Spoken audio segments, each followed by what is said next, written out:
तर राजाभाऊ वाजे बोलतायत, थेट जाऊया. लागणार आहे, परंतु कामगारांचे प्रश्न असतील,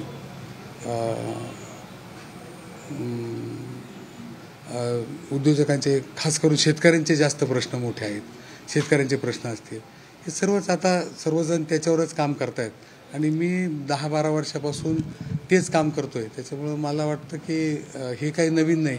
फक्त एक छोटा मतदारसंघ सिन्नरपूरचं जे आमचं विजन होतं ते आता थोडं विस्तृत करून सगळ्यांच्या सहकार्याने नाशिकसाठी आपल्याला काय करता येईल याचा अभ्यास करून मार्ग काढावा लागेल. मराठा आरक्षणाचा देखील या निवडणुकीमध्ये मोठा फॅक्टर असणार आहे.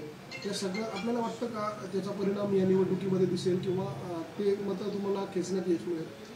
नाही, मला तसं काही वाटत नाही. काय असेल ते आता निवडणूक चालू झाल्यावरच समजेल काय ते. आज तर मी सांगू शकणार नाही. उमेदवारी देण्याच्या आधी आपलं काही उद्धव ठाकरेंची चर्चा झालेली होती या संदर्भात किंवा काही आपलं नाशिक लोकसभा मतदारसंघात प्रामुख्याने काही विषय आले होते?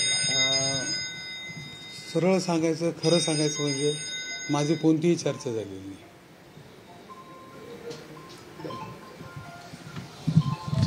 एक मिनिट